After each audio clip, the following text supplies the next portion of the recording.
Halo, Assalamualaikum warahmatullahi wabarakatuh. Perkenalkan, nama aku Ismertu Dumade.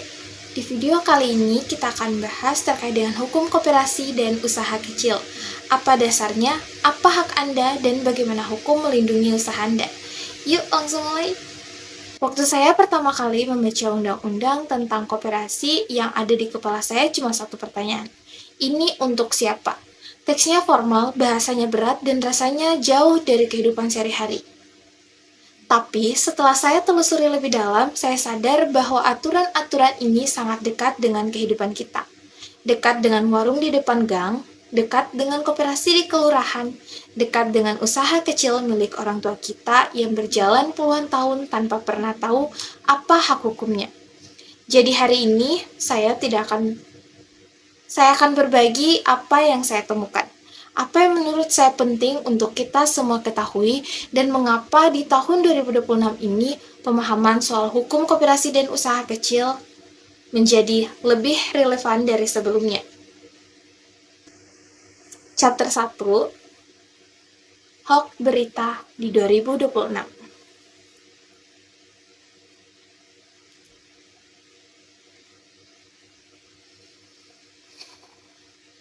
Di bulan Februari 2026, pemerintah menerbitkan sebuah peraturan yang bikin banyak kepala desa di seluruh Indonesia terkejut. Namanya PMK nomor 7 tahun 2026, yang isinya singkat tapi besar dampaknya. Dari total 60,57 triliun rupiah, anggaran dana desa tahun ini, 58% atau sekitar 34,57 triliun wajib dialokasikan untuk satu program bernama Koperasi Desa Merah Putih. Apa reaksinya? Sebagian kepala desa menolak, ada protes, ada yang mempertanyakan apakah ini konstitusional. Tapi tunggu, memangnya apa itu koperasi dan kenapa negara tiba-tiba mengelontarkan puluhan triliun ke sana di tahun 2026?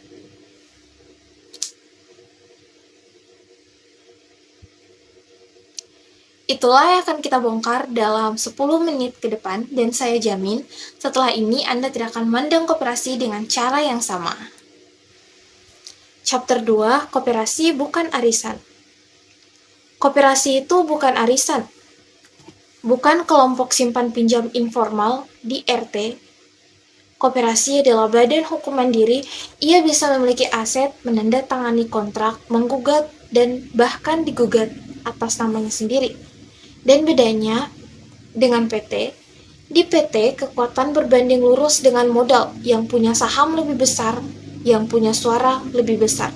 Di koperasi berlaku prinsip yang berbeda total. Satu anggota, satu suara.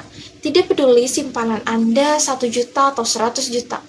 Sekarang lihat datanya. Menurut BPS, dalam statistik Indonesia 2025 ada 127,846 koperasi aktif di Indonesia saat ini, rekor tertinggi dalam satu dekade. Total anggotanya 28,9 juta orang, dan sepanjang 2025 muncul model baru yang disebut koperasi multi pihak, yaitu dan sudah 373 unit berdiri. Model ini memungkinkan petani, konsumen, pekerja, dan investor masuk dalam satu struktur koperasi yang sama.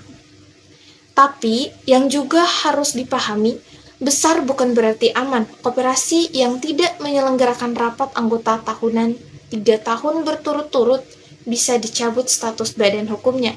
Dan ketika itu terjadi, semua simpanan dan pinjaman anggota menjadi abu-abu secara hukum. Analoginya gini, PT itu kayak mobil sewaan, penumpangnya bayar, sopirnya yang kerja, dan pemiliknya yang untung. Sedangkan koperasi itu adalah carpool, semua anggota adalah penumpang sekaligus pemilik. Chapter 3, Hukum UMKM, hak yang belum diklaim. Berdasarkan data SIDT UMKM, Kementerian UMKM per Desember 2024 mencatat 30,17 juta unit usaha yang sudah terverifikasi. Kontribusinya 61 dari PDB nasional dan menyerap 97% tenaga kerja, yaitu sekitar 116 juta orang. Angka yang luar biasa, tapi ada satu kenyataan yang jarang dibahas. Sebagian besar dari mereka belum sepenuhnya terlindungi secara hukum. Kenapa? Tanpa NIB atau nomor induk berusaha, usaha Anda tidak ada di mata sistem. Tidak bisa mengakses KUR, tidak ada yang dapat masuk ke dalam pengadaan pemerintah dan tidak punya bukti legalitas jika ada sengketa. Undang-Undang Nomor 20 Tahun 2008 tentang UMKM diperkuat dengan Peraturan Pemerintah Nomor 7 Tahun 2021 memberi pelaku usaha kecil hak konkret, perlindungan dari persaingan usaha besar, akses pembiayaan berbunga rendah, kemudahan perizinan, tapi semua itu hak yang hanya bisa diakses jika Anda terdaftar. Dan mendaftar hari ini melalui sistem OSS bisa selesai dalam hitungan jam. Chapter 4 Resiko Hukum Pengurus bisa dipenjara.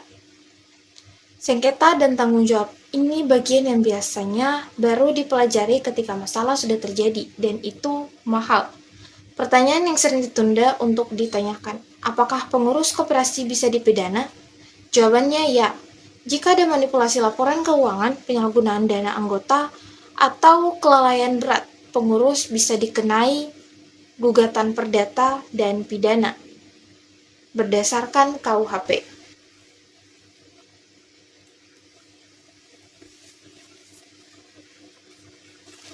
Dan ini bukan sekedar teori. Revisi Undang-Undang Perkoperasian yang masih bergulir di DPR hingga 2026, salah satu poin utamanya adalah mempertegas sanksi pidana pengurus yang melanggar.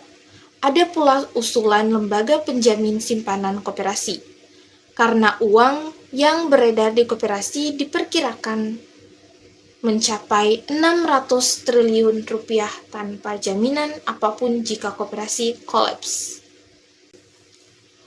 Untuk usaha kecil, kontrak bisnis yang lemah adalah bom waktu. Tidak ada perjanjian tertulis, tidak ada klausul sengketa, tidak ada akad kerja yang jelas. Ini masalah hukum yang menunggu waktu untuk meledak. Solusinya tidak rumit. Dokumentasikan semua kesepakatan dan pahami bahwa di era Kopdes Merah Putih 2026, di mana 34 triliun dana desa sedang mengalir, pemahaman hukum bukan lagi pilihan.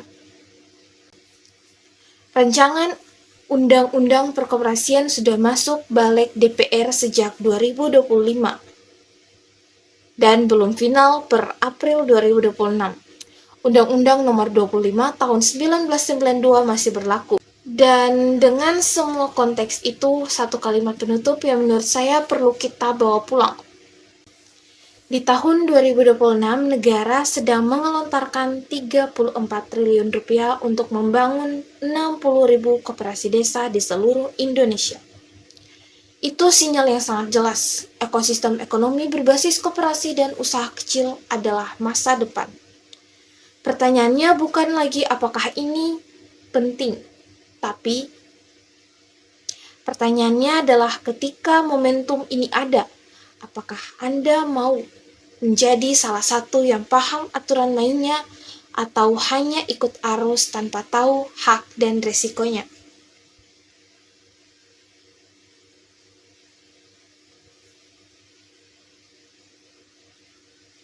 Hukum bukan lagi penghalang, hukum adalah peta. Dan orang yang punya peta selalu selangkah lebih maju dari yang jalan tanpa arah.